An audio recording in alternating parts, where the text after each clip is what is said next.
good morning, good afternoon, and good evening from wherever you are joining us. This is Uganda in the Diaspora show on Civic Space TV by the Center for Constitutional Governance. Sitting in for Lincho Mugisha today is Nancy Caroline Ayot. I'm very happy to be on this platform for the very first time. And I am also happy to be engaging with Ugandans in the diaspora. So today we will be talking about the growing human rights violations in Uganda, barely a month to the national election day on 15th January 2026. Starting from abduction and forced disappearances of Kenyan activists in October. Of course, I am skipping the ones that happened earlier before, but also the abduction of political activists and a writer, Sam Muganya, in Barara town, the arrest of opposition supporters on the campaign trail, and continued police brutality. We are examining all of these issues, and in the most recent week, a Catholic priest from Masaka, Reverend Sekabira, disappeared and was held without timely court appearances, almost 10 days. Initial denials, initially the Uganda police force denied having him in custody before the military, the Uganda People's Defense Forces came in and said that they had him in their custody. Of course, this happened after public pressure. On the other hand, Dr. Kiza Besigye will be produced in court next week on the 22nd of December after more than a year in jail without proper conviction. So today's conversation really is for us to understand what the implication of these human rights violations in Uganda, especially during the election season. And on the call with me today, I have two panelists. I have Ambassador Namboka and then Francis Kamhanda, who are all from the diaspora, and I will have them introduce themselves. But later on, we shall also have Dr. Ochen Albert join us. But to start the conversation, I'll have Ambassador come in and say hello to our viewers of the diaspora show and how you are feeling, especially a few weeks to the elections and with all these incidences that are happening in Uganda. Ambassador. Thank you very much indeed, Nancy. And I take the opportunity to greet our friends, our compatriots, everybody, our relatives back in Uganda. Some of us being abroad actually have our hearts right on the ground, and we do follow things that are happening. But I thought, for my part, that this conversation needs to be put in the right context. Can you hear me? Yes, we can. Right, okay, thank you. I felt that I think this kind of conversation needs to be put in the right context. The Africans in the diaspora belong to different categories. And I think that I belong to the category of Ugandans abroad with their hearts at home, but standing away from politics as a business and looking at things from an academic and professional standpoint. I happen to be someone who ended up serving within the United Nations human rights system, and issues of elections, of the rule of law, is something we have observed from different places, ranging from the Caribbean countries like Haiti. On the continent, I was responsible for the day-to-day situation of human rights in Nigeria, in Kenya, in Liberia, Ivory Coast, so that when we speak, we should speak from a professional standpoint and not going into politics as such. And this is the only way we can discuss things happening. Now, the other thing I felt we need to say is that Uganda is a nation that belongs, or the state that belongs to the United Nations organization.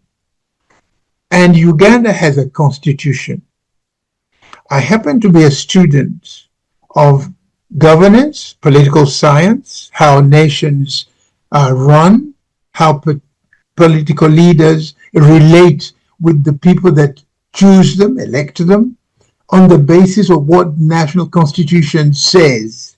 I mentioned that I've been to different places in my capacity of a human rights officer. And Uganda is a member of the United Nations. We belong to the United Nations on the basis of the charter to which we also submit. And we cannot do things as if we did not belong to the United Nations organization. So when we talk about the situation in Uganda as we approach elections and the rise of abductions, and even the word abductions, as we do not speak English as a mother tongue, I thought I should look at what synonyms there are to this word to facilitate a common understanding. Um, the word abduction is like kidnapping, it's like snatching, it's the same as seizure, rape, and hijacking. This is the meaning of the events that we are confronted with as elections approach. And having said that, we can only say, as it would be said of any other member of the United Nations country, state, that that is a matter of serious concern because every country has a constitution according to which if people are suspected of having committed a crime and if the authorities must, for some reason, arrest the person. The word is arrest. You don't hijack, you don't capture, you don't abduct. The government has the right to get hold of someone suspected of committing a crime, and within the duration of 48 hours from the time government takes the person and produces, in actual fact, the whole thing is you don't abduct. A nation, a government has the authority over everybody in the country. But the government does not abduct. The government arrests. And within 48 hours, by the legal state agent, police officers normally are the responsible people, you explain to the person who you're being arrested the reason why and where you're being kept, and other things follow. But the situation of someone like the priest who disappears mysteriously, and initially the authorities say we have no idea, that already is a big concern, only later to be informed that in actual fact the military, not even the police, but the military, is something against what the country, what Uganda undertook to observe under the United Nations Charter, under all the conventions Uganda has signed, economic, civil, and cultural rights, civil and political rights, we are signatories to. And therefore, without talking history, without talking politics, we are simply talking legal matters, legality, and legitimate government actions. If government does things that do not conform with the national constitution or its own submitted cooperation with the United Nations organization, then it is a situation that causes concern. But I think as an introduction, I'll stop here and let my friends introduce themselves. Thank you. Thank you very much, Ambassador. I'll have Mr. Francis Kamhanda. Please say hello to our viewers and tell us how you're feeling about the increased human rights violations in Uganda. Well, thank you, Nancy. Um, fellow panelists, Ambassador, and then Dr. Ochen. It's always a pleasure having a discussion about our country. And to all our viewers and listeners, it's all our collective responsibility as Ugandans, wherever we are and friends of Uganda, to ensure that we have a country that is stable and that matches the global standards, since we're in a global village. So there is no way we can hide our heads into the sand and then pretend that everything is okay. But for us to keep pushing, and nothing will come. Nobody will come to build Uganda. We will build it ourselves, and therefore we have the right to comment and put right whatever wrongs are happening there. Having said that, we have had this conversation over and over, but I'll just sum it that it's a pity that the collapse of institutions and people being drunk with power, they think they have reached where Uganda no longer belongs to every citizen, but rather it is more of their own business entity. So they have to dictate on how it should be run and how everyone else should be treated. So that's a pity, because that takes me back to the first line of our constitution, the preamble of our constitution, saying, recording our history characterized by political and constitutional instability, and all these have happened.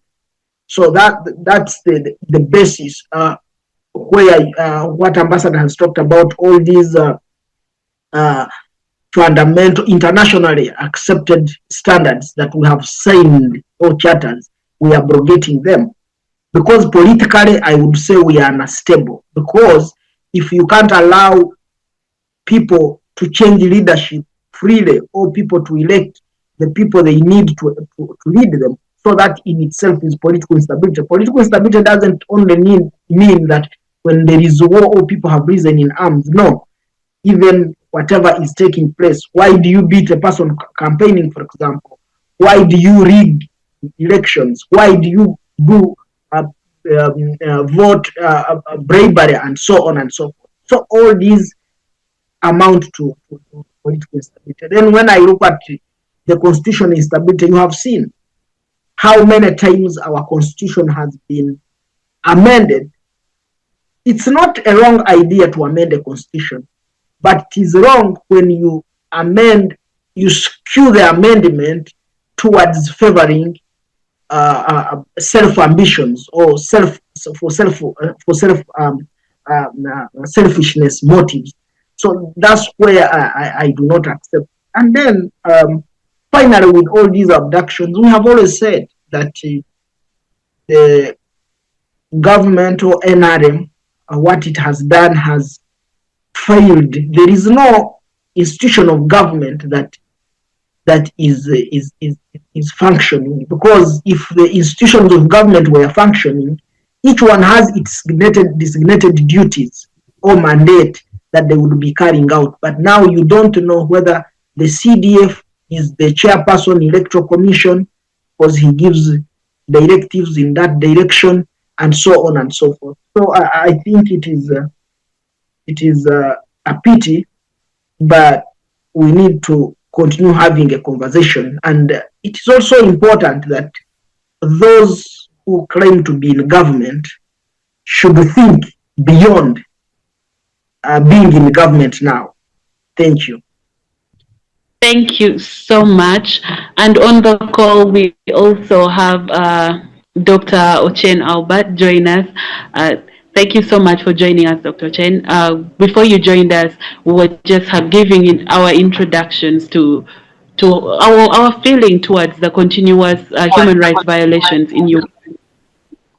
Yes, so if you can also come and give us your take, introduce yourself and give us your take, and then we can dive into the heart of the matter. Thank you very much, Nancy, and my fellow, comrades who are here and listeners out there. Okot Ochen, I'm calling from BC, Canada. I'm delighted to be here to have a discussion about the ongoing human rights concerns and other aspects of the Constitution that are being downgraded. I've followed what's happening on the ground, but I must say that, in 1995, Uganda, established a very, and passed a very strong, constitution. And chapter 4, outline a very strong Bill of Rights, recognizing the inherent human rights like liberty, dignity, and freedoms of speech, assembly, religion, and protecting, against discrimination, torture, and slavery, and so on. And I must say that since 95, as a country, the Constitution has been completely abused, to the extent that have been amended to suit, particular political interests and self-centered philosophies in the country. For example, that the term limits were removed, and even the age were, raised, and many Ugandans, thought that would be like, a ceiling board that would bring some checks and balance for leaders, from overstaying in power. But that did not, come to fruition. And the members of parliament many were bought at that time, record, they got money here and there. And I've been following too, the elections on the ground have been a little bit violent and concerning, and above all embarrassing, as a Ugandan, seeing what's happening on the ground. I feel that if there's any elections or electoral processes, it should be, open, and every candidate should be given, a fair and dignified platform to market and project their agendas and philosophies to the voters. For instance, you notice that many of the alternative voices I call, like the opposition, primarily, the NUP, they have a lot of issues in different parts of the country, from Iganga, in Gulu, in Masaka, which are very ugly, and that erodes the credibility of the process, and it's very clear there's a lot of, human rights degradations or abuses. For example, you talk about key abuses and abductions. There's there's enforced disappearances and unlawful detentions taking place of those with alternative voices. Very well, you have torture and heel treatments, trying to target the opposition, and those who do it get out impunity without any law or facing the law. So all these are human rights abuses in the country, and it's all over.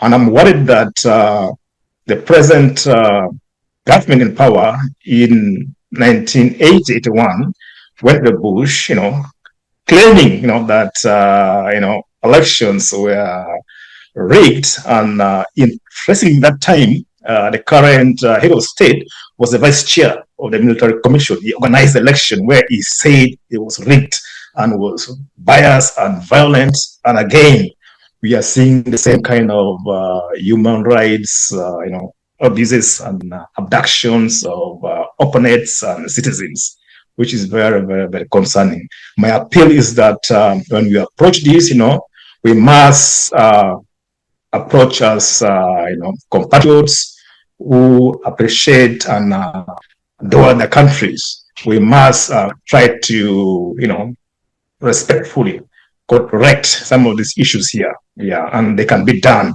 But I know it's not going to be a walk in the park. Thank you. Thank you very much, Dr. Ochen. And to begin this conversation, I would like to call upon Francis. I, I know I'm skipping the order I already established, but please allow me. Francis, I would like to know, how do Ugandans in the diaspora, in your community, interpret or respond to the reports of abductions, enforced disappearances, and political repression? But also, is there a risk? Do they face any risks if they actually speak out against these human rights violations at home? Francis? Thank you, Nancy. I think it's not a question of are we in the diaspora how we feel about the human rights violations. It equally affects us the way how it affects those who are at home. And it is a pity because of that, you find for sure like it has limited civic education in our communities. I'm sorry, I don't know which term I should use, to the extent that most people do not now participate even in elections. Don't get surprised. We say that the registered voters are close now to 20 million, but don't get surprised that the turnout will be around maybe even less than 10 million, those who will come to vote. That itself shows you that either people are disgusted or people do not even now want to participate, or even when they vote, it doesn't make any sense or any meaning because of what has been taking place. To us, or to me in particular, that is the most disturbing issue, because I would expect every Ugandan to participate freely, elect people of their own. And now you find that because of those intimidations, arrests, and so on, like for all the campaign that is taking place, candidates do not get the opportunity to sell their manifestos to the community for the community to understand it. Generally, you find that people are, who has voted for me sold, that I have to cast a vote. And yet that should not be the reason for voting someone. The reason would be for people to freely articulate their manifestos, what plan they have for the country, and so on and so forth. Like some of us, we are always interested, okay, what are the domestic policies that you have? What are the foreign policies that you have? How are you planning to usher in development and move our country into the direction where the whole world is heading to? But you find we are left out on many of these things. And yes, as you said, we get scared. I'll give you a series of examples. For example, you have heard of this gentleman from USA, from Boston, Muvawara. So when he saw the police and the army beating people, descending and beating people as if they are beating cows, he decided to take a picture or a video, and then he was arrested. Now he's behind bars. Of course, that scares me. That if you step in Uganda, and others are on the list, by the way, so and so is needed, so you will definitely be arrested. But is it the case that it should be? The answer is no, because we have the rights of expression. Yes, Ambassador has said that in some of these things we have to put politics aside. I do agree. We are not politicizing the situation, because here we are talking about things that are happening, and we are saying, is it the normal way how they should happen? Because how Ambassador said, we agree, all of us agree, even me. I should be arrested if I have a case to answer. But we are saying how, when, and then what should be the procedure. For example, why should you come and grab me like you are grabbing a chicken thief? And yet you can write a summon, Francis, because of XYZ, appear. If institutions were working, appear before the police or criminal investigation department, they interact with you. Like, talk of the priest. The church has a hierarchy. Right to the bishop. We have come to learn that one of your clergy is involved in XYZ. We are proposing, please, you can bring him and you can accompany him. There are things we want him to clarify. Simple. You think a priest will run away? No.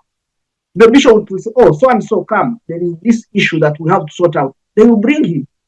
But you go, you wield all that power and so on, you misuse it. So to me, is still a big challenge, because we, like the way how government is behaving, the NRM government is, I don't know whether if they were elected into power, they know that it is a constitutional mandate. And if it is a constitutional mandate, which constitution are they upholding? Because if we all believe that, okay, the 1995 constitution was not abrogated, then we can go back. We look at Article 20 of our constitution, Article 42, Article 45, Article 44, 48, and even 51 that establishes the Human Rights Commission. But you see, all these are happening. The watchdog, which would be the Human Rights Commission, to come and say, hey, what you are doing is not right. This is the way how, but it is also silent, doing nothing. And then that pushes people to say, okay, what do we do? Should we resort to civil disobedience? What do we resort to? Think of the NRM. When just one aspect of rigging a vote, and then abductions, imprisonment without trial,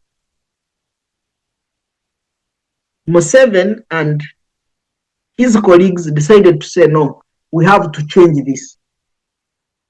But for us, we are saying, okay, things are not right. We can't use the same approach they use it, but we say, let's have a conversation. Let's point out that this is not correct. It is contrary to the constitution. But even when you speak, you are picked as if they are picking some garbage somewhere, and then they mistreat you the way how they want. To me, I still believe that if we go back to the basics, to say that can we follow the rule of the constitution, we still have a Uganda that can work for all of us. But if where matters are going is we are pushing each other to a way of breaking the country again, and then again we start afresh, which nobody would wish or want to see that happen, because we have seen in other countries where it has happened, it has had a real bad toll in as far as and I don't think that even those countries shall come back to normal. Like when we look at Sudan now, when we look at Libya, and so on and so on. So my appeal is that Ugandans should come in large numbers to condemn what is happening, and also at the same time, it is important for those who are holding authority, those in the army, I don't know how their training goes, those in the police, to really uphold the vows they made, or the oath they made, the oath of service, that they are going to serve this country. Because look at, for example, the UPDF. It bears my name, it bears your name, it bears ambassador's name, it bears Okot's name. But what they are doing, I don't agree with. It is called the Uganda People's Defense Forces. So, if the word Uganda includes me and you, then what they are doing, I don't agree with it. If I'm indeed part of Uganda, but the constitution says I'm a citizen of Uganda, so I'm also Uganda. And Nancy, it makes it very difficult, I'm telling you, when you are living in the diaspora. Like some of us, a person will approach you and say, what is happening to your country? Like, always you keep explaining yourself. You keep explaining yourself. So, and we have always said, I know we used to have a colleague here called Bakasar, would say, we are ambassadors of Uganda. So give us something that is good that we should sell out. So if you portray that that's how Uganda runs its democracy, it puts me in an awkward position when you meet maybe a congressperson and is asking you, what is happening? Is Uganda okay? Like I saw the US Embassy issued a travel alert to its people to be vigilant. Have you ever had Uganda issuing such to its people in either France or in USA or in Canada? No, why? Because the elections are never violent. People will respect their constitution, they will go and exercise their constitutional right. But to our countries, and do you know how much we are going to lose, by the way? During that time, tourists will not come, they will wait even after a month to see is the situation stable. But why? Because they are seeing what the UPDF is doing. Because if they are shooting at random, how are you sure that this bullet will just say, oh, this one is is from US or is from UK or is from Canada, I should not enter his body. So these are some of the things that we should be looking at. And do you know why for them they don't feel the effect? The local people who are doing business will feel the impact, because if they are those who depend on tourists and so on, will not get these clients. But because for them they are swimming in money that has been collected by URA, they don't know even how these local people are making money on the grassroots, things will still continue moving for them. They will still live their luxurious life. They don't know even a water bill. They don't know even a phone bill. They don't know even the cost of gas. It's to wake up, the driver starts the car, they go. How it is fueled, they don't care. So it is important to deeply understand the far-reaching implication of the actions they are doing. But otherwise, in the diaspora, we are also not safe, because we have seen where you are in the diaspora, but somebody is threatening you. We have had where people are telling others, we have included you in the wanted list. What I have spoken here, what is it that should put me on a wanted list? So it is, it's really a bad situation that we are in. But I still believe that if we have a genuine conversation and the people concerned are really willing to participate in these conversations, we can still have a Uganda that works for us, regardless of where we reside. Thank you. Oh, thank you very much, Francis Kamhanda. We are happy. Thank you for your thoughtful contributions. And now to bring Ambassador into the conversation, I want us to shift from the diagnosis, because we've been doing that from the beginning of this show, to responsibility. And Ambassador, if you can hear me, I would like us to talk about the role of Ugandans in the diaspora. Realistically, the roles that they play in pushing for accountability, whether it's through international mechanisms, through their host governments or global human rights bodies. But also, let's talk about what has worked in the past and what will not work, especially when it comes to pushing for accountability for human rights violations in Uganda. Ambassador Namboka? Ambassador, can you hear me? He's muted. Yes, now, can you hear me now? Yes, we can hear you now. Yes. Well, thank you very much indeed for asking me to say one or two things again. First of all, as you say, when we live in the diaspora, we live thinking about home all the time, as I said at the beginning, and we remain Ugandans at heart, completely. Nothing of the Ugandanness we have when we live abroad, that goes away. And I picked up something from Dr. Okot Ochen. He said something like, we must respectfully speak to the authorities to tell them what they need to hear, not what they want to hear. What our government needs to hear. I said when I was introducing myself that we are Ugandans and we owe everything to that country because we grew up into men because it was Uganda, our mother country. Now, I said also that I've had to work in the United Nations in an advisory sense on human rights.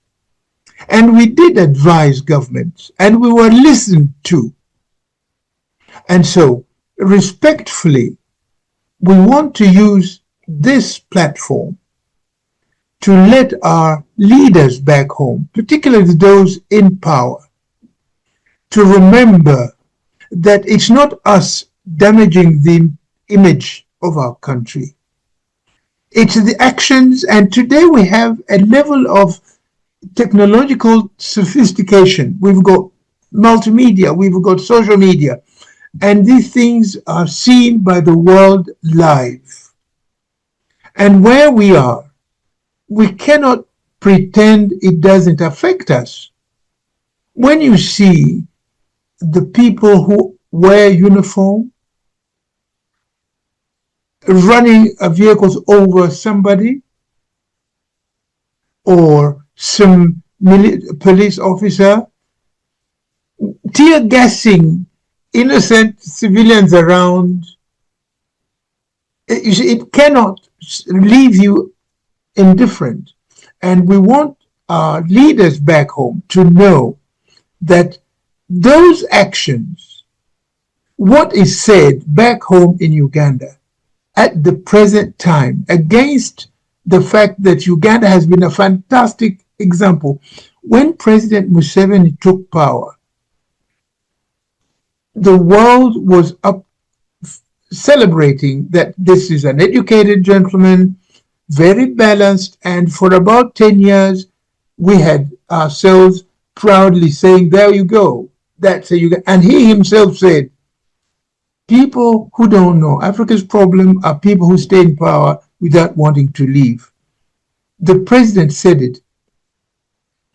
I was abroad in 1998. No, I think it was 89, really, 89. All the brains of Uganda from Makerere University, including Professor Ali Mazrui, Mamdani, and Sirambi, all these personalities met in Copenhagen.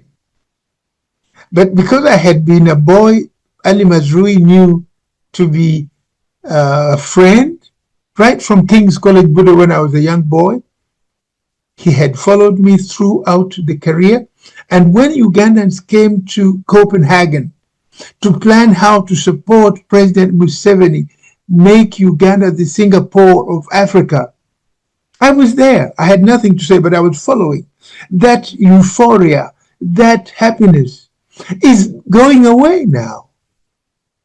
And it's in the interest of our leaders to know that it's not the diaspora wanting to damage, to tarnish the image of our country.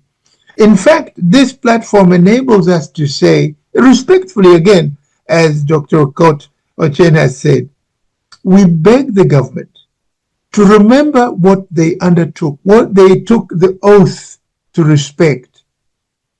When you become a head of state, you take the Bible, if you're a Bible person, a Christian, and you say, under God's guidance, I'll respect the Constitution.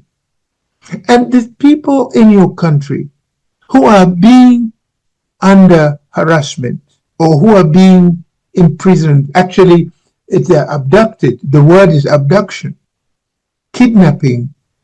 It's not the diaspora causing our nation to have a bad name.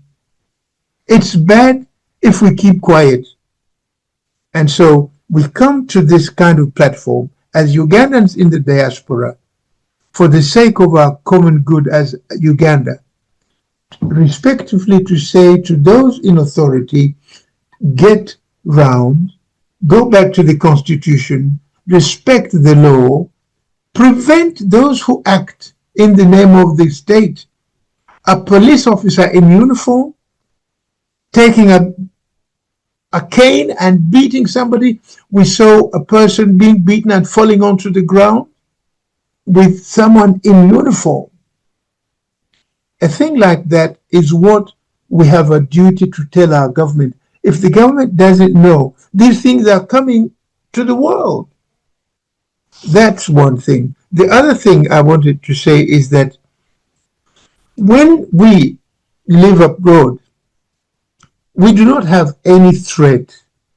And that's why you should blame us if we do not speak about what we need to tell our government with the respect, because we don't go political.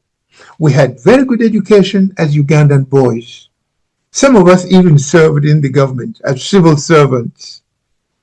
And we know you can have a government that arrests the wrongdoers. In fact, the very reason of government is to control, make sure everybody is okay, and check those who would disrupt peace and the enjoyment of human rights. Unfortunately, now it looks like government is arresting people who have not committed offenses. And that's very bad as an image going out. Because we are living today at a time when it's no longer what it used to be 50 years ago. People didn't know things happening. You could easily deny. You could easily prove that that was merely rumor mongering. But today, the world is seeing us. Maybe 2-3 days ago, I saw on multimedia, on social media, the president dressed in combat gear and saying, my opponent, the leader of the opposition, doesn't know that we have the capacity militarily to do what we want, because every soldier has a gun that can shoot up to 140 bullets.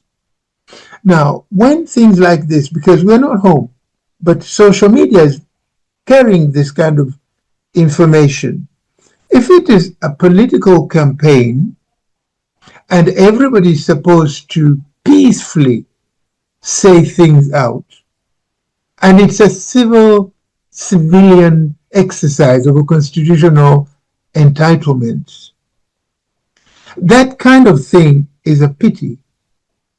I'm saying this purely as dealing with facts and information circulating, because we've served other countries.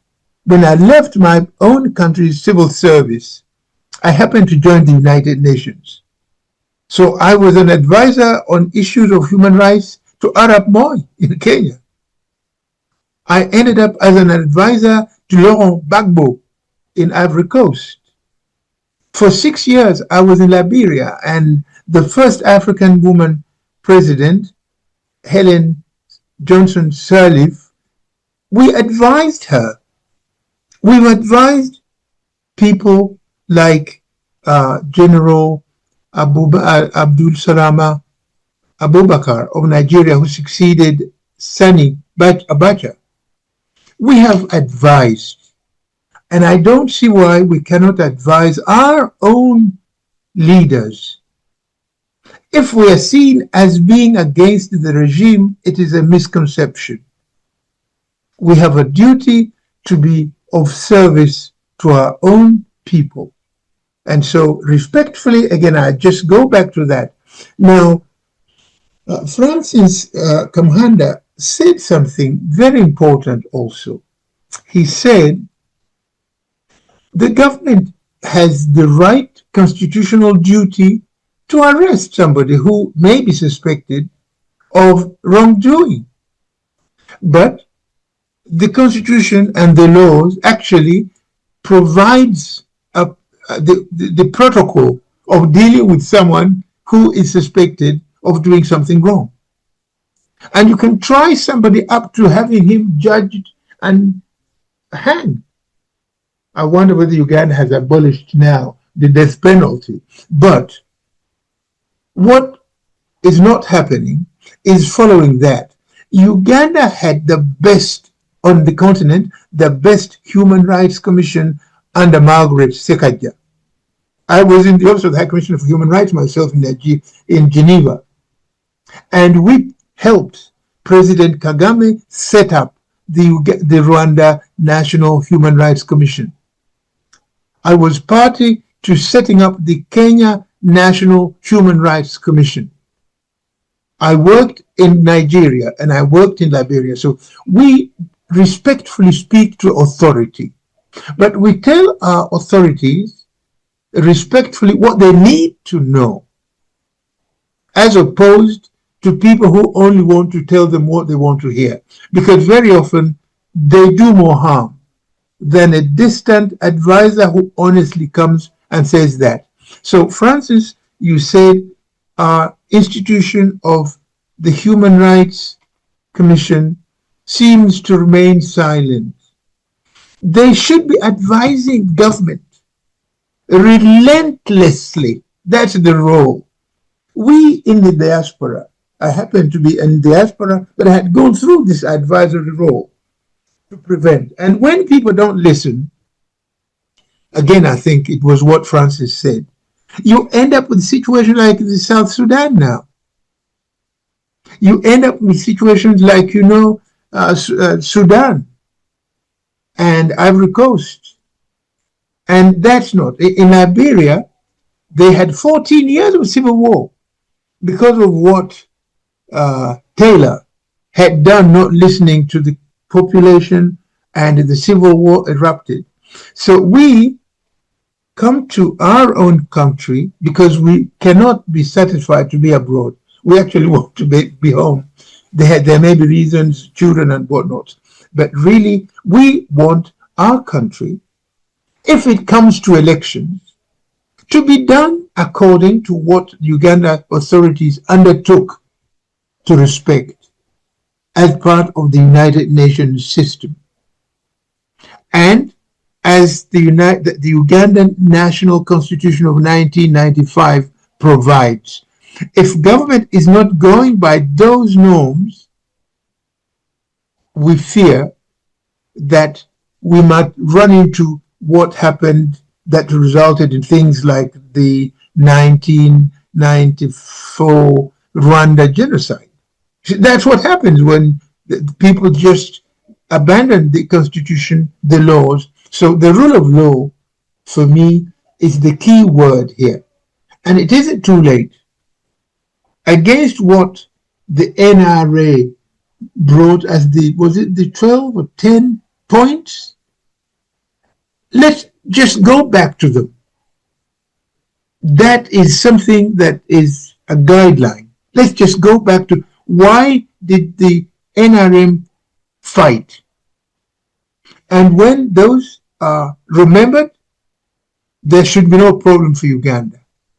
But if we do not bear in mind those commitments, those points, we have great concern. We have real great concern. Feel free to ask me a specific detail if in my response I haven't satisfied your inquiry. Thanks. Oh, thank you very much. I believe that you have tackled everything that I asked you. So you cannot hear me? Can you hear me? I can hear you. Yeah, no, repeat yourself. Yes, we can hear you Can now. you hear me? Nancy had problems with voice. Well, can you all hear me? I can hear you now. No, yeah. Yes, Dr. Chen, you can hear me? I can hear you. Oh, okay, all right. Then, then I will now ask my question. So what I was saying is, as we come close to election day, how do you view the increasing role of security forces in political processes? And what warning signs should the international community and the diaspora should be paying? What warning signs should the international community and diaspora be paying attention to now, especially in terms of the involvement of the army in elections? Thank you, Nancy. I hope you're able to get me. I wasn't able to fully get every stuff, but I got the key points. And if at all I don't respond to all, feel free to, remind me. Yeah, thank you very much. And I just want to start by thanking my colleagues like Francis and Ambassador. You brought out very, good, conceptual human rights, models and ideas. I wish, our country would honorably, and those in charge would embrace and, give our citizens and country the freedom to, flourish, organize themselves and, compete freely. Though I must note that, Uganda has not been a bed of roses, since I think even 1966. 1966 to present, we've had a lot of turmoil, depending on different political divides and regions. Like many Ugandans, acknowledge and appreciate that when the current government of Yoweri Museveni came to power, that Uganda was, doing so well in the first 10 years. That was in the southern part of the country, while the greater north and eastern Uganda was in total turmoil like never before in the east of Uganda. Yeah, and and right now you see even as peace has come back, those in that part of the country are trying to embrace the status quo. They think there is tranquility and peace, while those who initially thought was okay again, speaking otherwise politically. So we have had a very serious, problem back home. We have not had any kind of inclusive, peace and prosperity and development, equally in the country, or peace. Some parts of the country for over 20 years we were engulfed in something else that we had never seen before, while some parts of the country were, peaceful. So what's happening right now in general is not very new. It has been there. Only the difference is that in the current world of the social media, when something happens in a particular location, it's easily shared around the world and can be, known and recorded and acted upon, because the harassment of the opposition and those with alternative views is not new. Even in 1996 elections of Semogere and Museveni, there were issues. We come with, BCJ has had ongoing human rights, issues with the government and its supporters, current ongoing. So what we need as a country is to have, a formal and sustainable human rights, apparatus that respects the will of Ugandans at all times, irrespective of political philosophies or ideologies.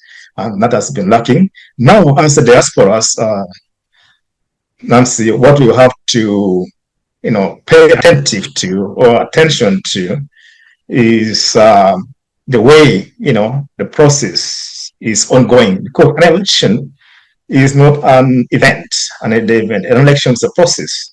And when you say that an election is flimsy or fraudulent, it cannot just be based on a day event or what took place. It's a process that begins from even civic education, registration, the process of even identifying, the primary, actors in the electioneering, process and supervision, like who identifies and appoints, the electoral commissioners, is the EC,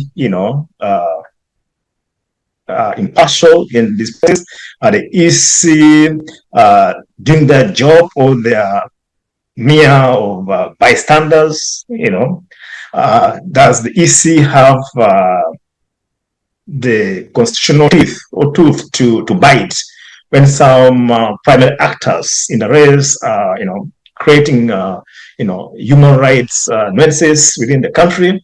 These are, fundamental questions we should be asking. So, how are institutions, functioning?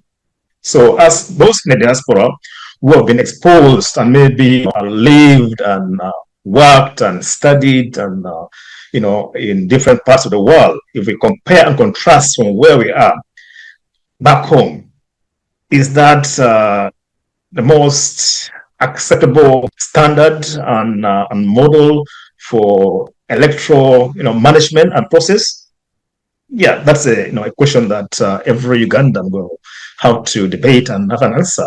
But to those of us in the diaspora, we would wish that the bars should be a little bit high and ethical, authentic, inclusive, transparent, without any interference from other institutions. Because right now, as the election process ongoing, as a diaspora and many of us who are distant observers, we can see that the institutions, many of the institutions in Uganda are wanting, to some degree, not fully impartial. They are not there to serve all the parties in this race equally. I was watching on screen in some parts of the country when there were thugs attacking Honorable Bobby Wine in Gulu. The police was watching, the goons attacking his supporters, the supporters of NUP. They could not intervene. In fact, you find even the army, to some degree, has overrun the police. What actually is the constitutional rights of electoral policing to be done by the Uganda police.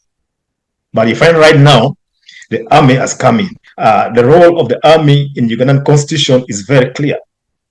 It is to protect, our security and our borders and kind of thing. Not, during the electoral processes. It can only come in if it's an emergency. So, like right now, there's no state of emergency that needs the military to take over from the police. So, as a person in the diaspora, or those in the diaspora, when we see that the military and the police are being submerged and in the process, if you see the military even taking lead as opposed to police taking the lead, that concerns us.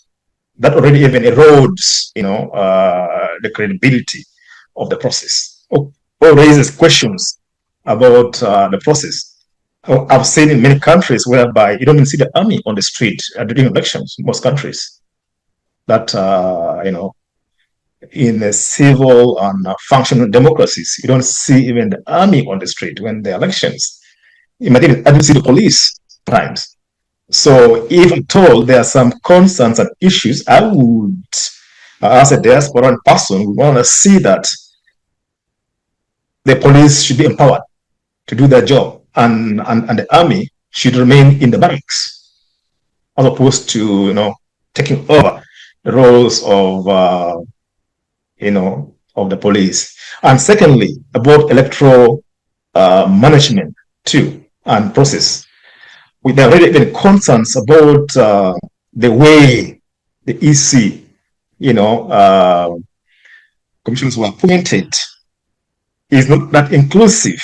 Some of the current commissioners actually are cadre commissioners. Some of the commissioners were even party chairpersons. There are situations whereby if some of the commissioners, when there are complaints that have been brought before them, in fact, like in Bukedia, there was a complaint about a new candidate being blocked. But interestingly, the commissioner only ruled about that file after the electoral nominations had been done. So this poor lady and candidate for the opposition was locked out, and that means that her rights were trampled upon and abused. In a functioning, democracy, that would have not occurred.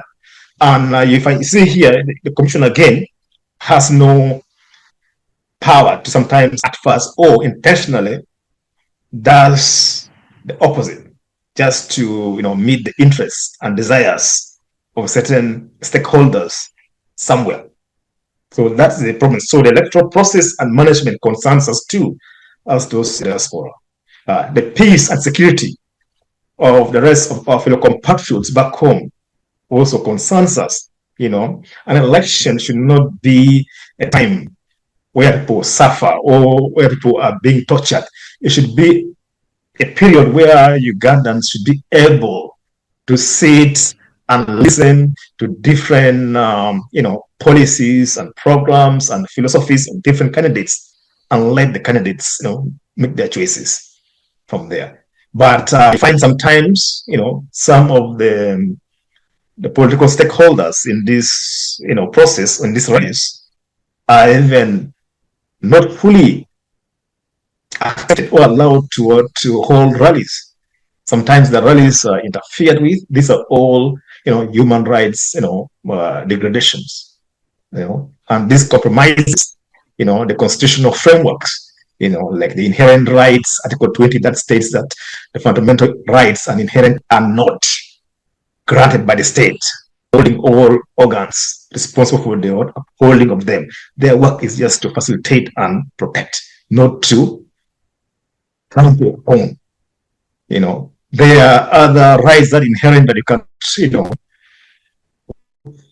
the citizens at gunpoint or suffocate their rights. So there are a lot of issues that are there. So as a person from diaspora, I want to see a free, fair, transparent, and credible electoral processes and management. And that is key. If the process is free, fair, transparent, accountable, and can also be audited with no any, obstructions or obstacles. If one loses in a free and fair elections, that is, is good for democracy. But when the other opponents of the primary actor are being beaten, some are being jailed, the supporters, that does not, project and market the principles of democracy or even human rights at all, or electoral, credibilities and justice in any way. So as a diaspora, those areas we are looking at: electoral processes, electoral management, how independent are the state institutions, the army, the police, the EC, the prisons, the judiciary. We are concerned because there are many voices out there in Uganda that are very uncomfortable about the judiciary. They say it's a cadre judiciary. So how do you convince those fellow compatriots to embrace, accept that this judiciary is for all Ugandans, not for a particular, group or political leaning? First, you must win the minds and the hearts, of the citizens. And this can only be when the state actors, the institutions are being fair, to everybody, inclusive, respectful, can be done. Politics and elections should not be do or and die. No, there are other things you can do after elections. You can lose and do other stuff. We were once in elections ourselves. We were once in elections. We lost. We won sometimes, and we were still here. Our votes were rigged in the past. That did not stop many of us from doing what we do. And so politics or elections shouldn't be do or die. That's what I'm trying to say. And this kind of mindset should be instilled in everybody. And also the male and private stakeholders and institutions can support us to do this. So as a person in the diaspora, I want to see a good, respectful army, police, prisons, EC, the judiciary, when there are gaps within the electoral processes and management, and people rise up to obtain results, they can intervene. And when they intervene, the intervention will be seen as inclusive and fair and impartial. Thank you. Thank you very much, Dr. Ochen. So throughout, just to have a recap of what we've talked about so far, we've talked about, we've assessed the human rights situation from the perspective of Ugandans in the diaspora, but also what these violations mean to you people out there. We've also talked about accountability mechanisms and what can be done, but also we are talking about election day. We've talked about election day and the role of security forces and the risks that Ugandans in the diaspora face. Now, if we can go to our last round of discussion, and I'll start with Ambassador Namboka this time. I would like us to have some projections for 2026. This is our last show. This is the last diaspora show for this year. So, what projections do you have for 2026, especially in terms of human rights, looking at what has been happening thus far? Ambassador, you can go first, and then we'll have Francis, and then you go last, Dr. Chen. Okay, can you hear me now? Yes, we can. Okay, all right. Thank you again. I felt I should read this little thing here because it's from the Universal Declaration of Human Rights that is part of a very, very important United Nations standard. But the preamble to the United Nations Universal Declaration of Human Rights, written in 1948, reads, this is a very small quote. It says, whereas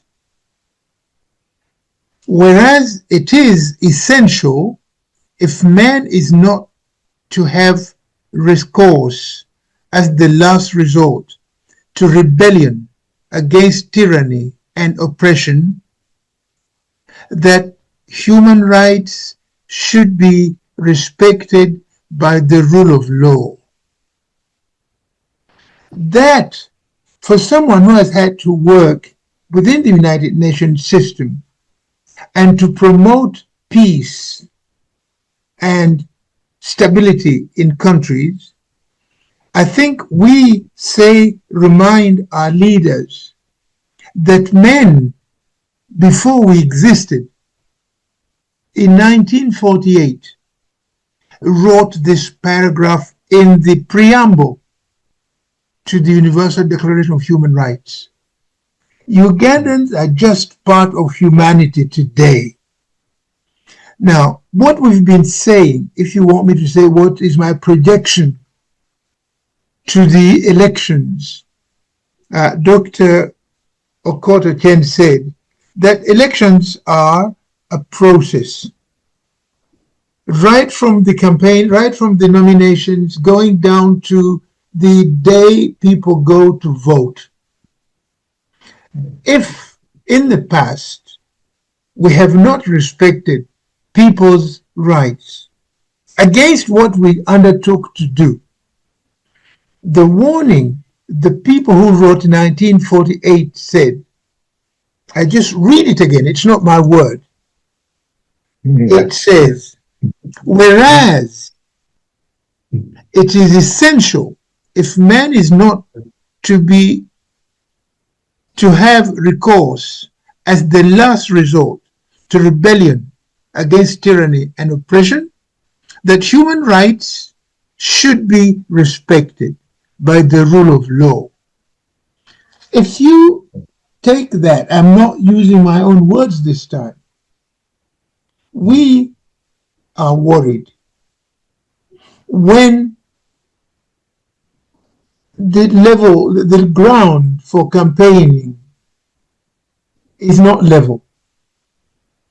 And of course, the responsibility falls on the shoulders of the incumbent authorities because they're also, competing in these elections. And you will be measured by the population, by the Ugandans, by the degree to which you respect what the Constitution says. That was the Universal Declaration of Human Rights, upon which most countries actually peg their constitutions. So it isn't very useful to say much more. We will not be peaceful if we do not ensure that the rules of the game are respected. Now, away from what I've said, as I said, I've worked for the United Nations, just as I worked for my country. Every game has rules. Even merely driving on the streets. You asked us as people in the diaspora. I'll tell you this, because I know back home, traffic lights are not everywhere. But abroad, to have traffic and to have roads, you must have traffic lights. And these are simple rules. If it's red, you stop. If it's green, you drive. My sisters and brothers, we want to say to our friends, to our compatriots in office, controlling home, behave like it was traffic lights. Let us be a family which respects simple conditions.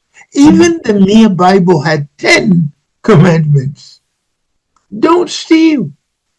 Don't kill. Don't tell lies. These are one of the things the Christian Bible lays down. You either go by those rules and you live in peace and harmony, or people are going to steal, people are going to kill each other, people are going to take away other people's husbands and wives and so on and so forth. So the rule of law is my appeal. I say this mainly to people in control of our country, respectfully. Please, President Museveni, when you took power, the world said, okay, this young gentleman with his principles, we have a future. For you to keep your reputation as somebody who came to make fundamental change, just to do what you said, and that will be all right. And then you go into history as a man who made positive change. If you don't, well, the world will be sorry to see you go down in history as somebody who promised heaven and delivered hell. And that's not the way we want this nation to see tomorrow. So let's be positive, let's be optimistic, and we advise. We do not talk to insult, because respect office holders. But respect in the African tradition for an old man depends on how that old man behaves. That's the African traditional way in the village. When you have gray hair and you're an elder in the village, you deserve the respect, and we shall give it to you. Thank you very much indeed, Nancy. That would be my word as I look to 2016 national elections in our dear country, Uganda. Thank you. Thank you very much, Mr. I will invite Mr. Kamhanda for his projections for the 2026 election, especially in terms of the human rights situation. Thank you, Nancy, and all other fellow panelists and those who are listening in. I'll begin by my projections for 2026 elections is that, number one, I would wish to see that they allow election observers. But my worry is that always election observers come, but even when they make reports, we don't follow them. But this time I would also say the election observers, if they are accredited and allowed, because they have always been denied, they should pay attention to the militarization of our political process, then the systematic repression of the opposition and the civil society again, because these are things we have to echo over and over. They should question and pay attention to the neutrality of our electoral commission. And of course, this has come over and over, but has been prominent in this election, the abduction and torture, and then the freedom of assembly. And I have also seen that, and it is a wrong trajectory, there has been declining or reduced engagement of our traditional observers, like the EU and USA. You know, like they, for quite some time, they have been, this is wrong, this is wrong. It's as if they have reached, if you want to kill and destroy your people, go ahead. It's as if they are now looking at Uganda in more or less like what is it Sun Tzu said, that an evil man will burn his own nation to the ground and then will rule over the ashes. So I don't know where this government has taken us. If people are just saying, okay, he wants to kill all his people and rule over the graves, be a president of the cemetery, then let it be. But I think that we should think beyond that. For I know this election will be highly contested because of the mass rigging that is going to take place and the violence already that the army is showing and the police, and also the supporters of the NRM. In their primaries, we saw that. So they can raise in two arms against each other. So I expect they can also raise in two arms against maybe opposition or other candidates that are not their own, because they have done that against each other. So I also see 2026 that there will be increased public discontent and instability, because people are burning deep inside, and this will continue, and I will see it continuing in 2026 during and after the elections. So and I think we will observe like a fear, that my fear is that although we are more in like authoritarian, but this time we are sliding deeper and deeper into that come 2026. And it is my fear. I don't know how we can. But what I have to argue is that through all this, Dr. Ochen said that the election is a process. It is important not until we go back to fundamental electoral reforms and we respect them and we follow them and we participate. These electoral reforms should not be that the current government dictates. No, it should be participatory and very comprehensive, and we all agree that this is what we want to follow.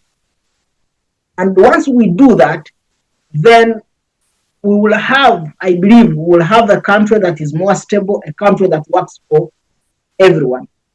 Otherwise, what the NRM is doing is, Ambassador said that they had their first 10 years. Their first 10 years, I would equate it to what I think Will said. And he said, I quote, "A great civilization is not conquered from without until it has destroyed itself from within." So the NRM, on being on a self-destruction mission, it has ended up destroying Uganda. That's why, for a fact, they no longer have diplomatic or diplomats like ambassador who would guide them. And even when those that are there, it is again the president is more or less like King Louis XVI, who was the state and the state was himself, and the law is illegal because he wishes it so. So I think again, not until, again what Ambassador has said, not until Museveni and all the people surrounding him also learn to accept that, look here, where our old guards, can we meet? They tell us what's wrong and what we need to do. But when we still have the young people, his son Muhoozi, castigating, by the way, Ambassador, if you go to Muhoozi and you speak exactly like how you were speaking, Muhoozi will abuse you, has no second. So not until we go to that, I still believe that Uganda has the potential of getting ourselves out of the ditch that we are in, because we have very resourceful person, and it would be better if we utilize this opportunity. And I would urge you, Ambassador, that for the team that you said you have ever worked with before, I think go ahead after 2026 elections. You have an uphill task to mobilize us in as far as bringing sanity back to Uganda, and then we have these conversations where we'll be having, for me, I'm in my 50s. I don't know, Ochen, for you, you are in your 60s, and then maybe we can have others who are in their 20s and so on, and then we discuss, we say, look here.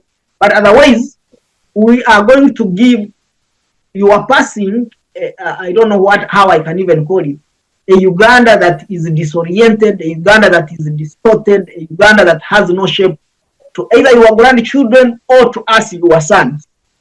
Because you can already see, like, the kind of Uganda that we have, we are still pulling, and yet, by the time you said you met those other colleagues of yours, they were saying they are going to make Uganda Singapore. But are we there? The answer is no. We are smartly dressed going nowhere. Thank you. Thank you very much, Francis. We are delighted to have you on the show. Dr. Can you come in and tell us your questions, and then we can close the discussion. Please repeat yourself. Dr. Chen, can you hear me? Yes, now, yes. Yes, I give us your predictions for 2026, and then we can show. Okay. Yeah. Thank you so much, Nancy, and thank you so much for bringing on board Ambassador. Thank you as a senior statesman. It's our pleasure to hear from you. I wish we still had a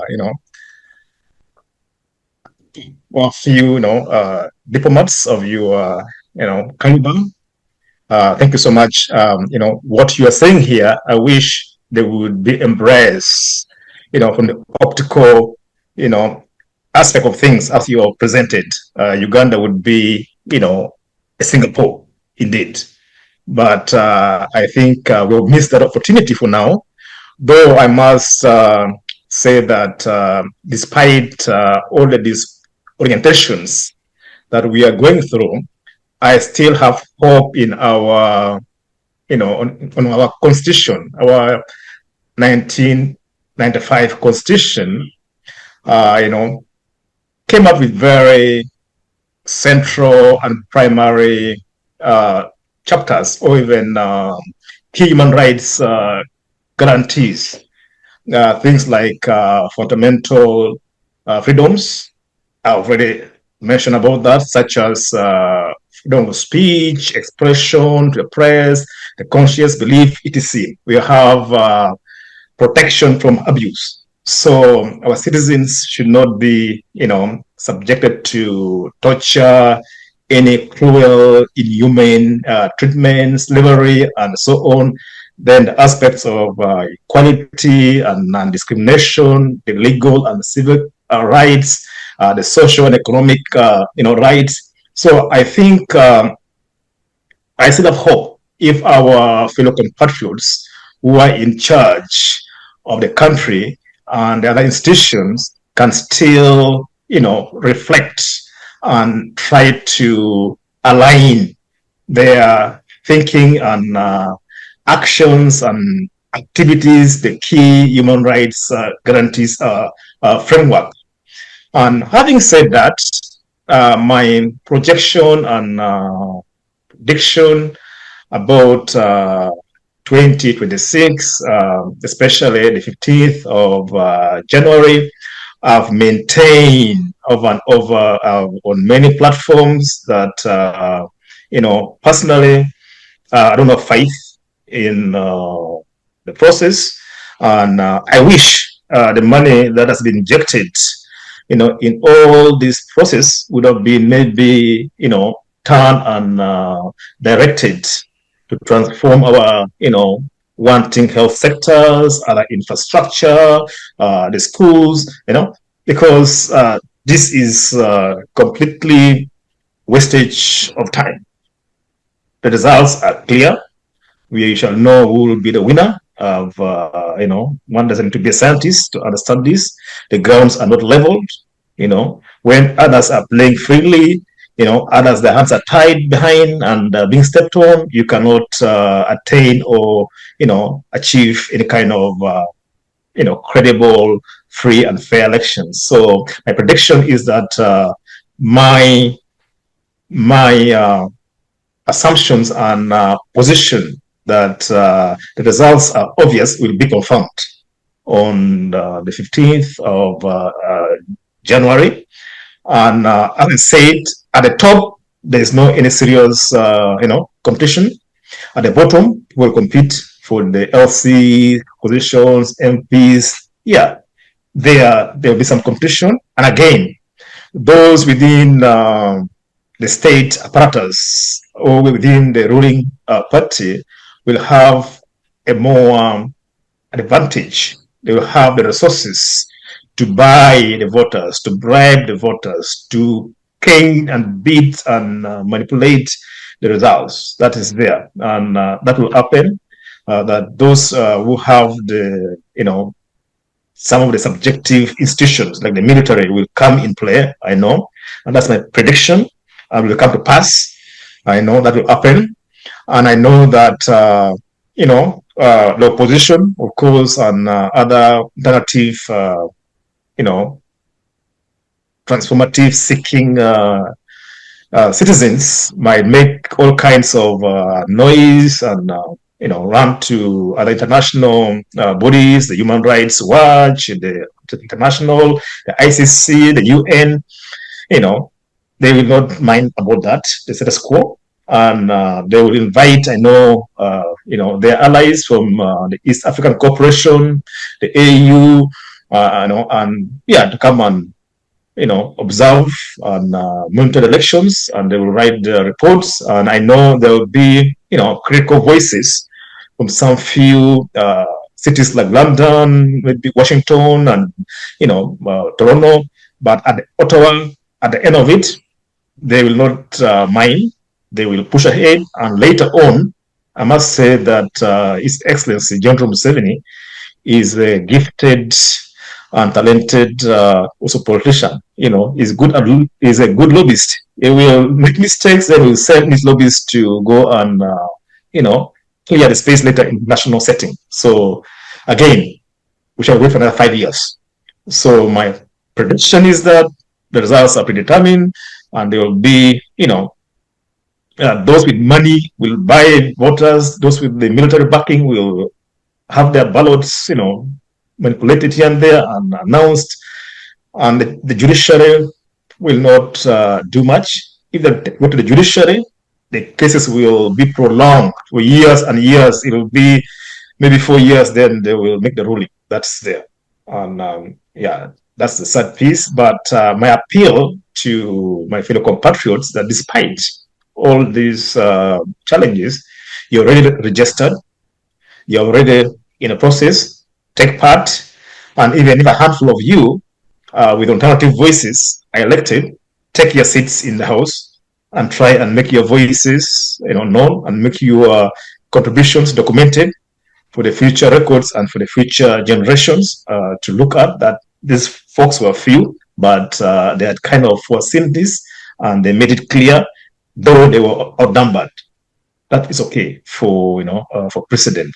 But if there was a general consensus that let General Museveni maybe stay 5 years with no elections, then he can retire and Uganda can organize a free, fair elections. As for him, is away as maybe as an elder. That will be maybe a more, fascinating competition for the future, but not now. But for 2026 on January is sealed. Is General Museveni will be re-elected with over maybe even 55%. I know, yeah, he will be declared the winner, and he will have most of the MPs in the House. He will win most of the local council, seats in the districts, and that will be, home and dry. Yeah, but so I appeal to others who are on the ground, who are already there, who can win. There's some parts of the country that might put in a strong show and bring alternative voices. Like the central might bring a few of the alternative voices, and some parts of maybe eastern like Bosoga might bring some alternative voices, and some parts of maybe even a few handful. There are some parts of the country that will just come yellow. Yeah, that is my prediction. And finally, for 2026, I just wish every Ugandan a happy festive season. Happy New Year in advance. I know I might not be again to say hello here. Take care of yourselves. Stay safe. As I said before, elections are not an end. It's okay. You can live to fight another day. This one is gone. Don't bring any problem to the rest of the citizens and the country. If things have been messed up, there are other civil ways to harmonize and address the challenges. Maybe dialogue, and sometimes even the actors might times the best judge and treatment. They might reflect and repent, and the future maybe have a more inclusive and credible electoral processes, management, and the auditing and declarations at the end of it. Yeah, so don't get tempted to engage in any unconstitutional, way as we come to this very volcanic process that will take place on the 15th of January. Otherwise, all the best, my countrymen and women. Thank you. Well, thank you so much, Dr. Ochen. Thank you very much, Ambassador Namboka. Thank you so much, Francis Kamhanda. Thank you very much for joining me on this episode of Ugandans in the Diaspora. I am very honored that I hosted this conversation. It's the very last one of the year and my very first one on this platform. So I am honored and I am happy about the contributions that you've made. That also to my capacity, I am doing my part in nation building on this platform. This is going to be my second election. So I am also excited and I hope for the very best. But from the team at Civic Space TV, of course, we encourage all Ugandans to be tolerant to each other, and we encourage the security forces to apply the law equally to all Ugandans, but also to acquire it to the letter of the book. We also encourage everyone and hope for very peaceful elections, but not just peaceful elections. We hope that the elections can be credible, they can be transparent, and they can be fair. And so, as we come to close this conversation, I would like to wish everyone a Merry Christmas and to all of my journalists happy holidays, and thank you for taking this time. I'm very, very happy that you were able to make it to us. And have a good morning, good evening, or good afternoon, according to wherever you are.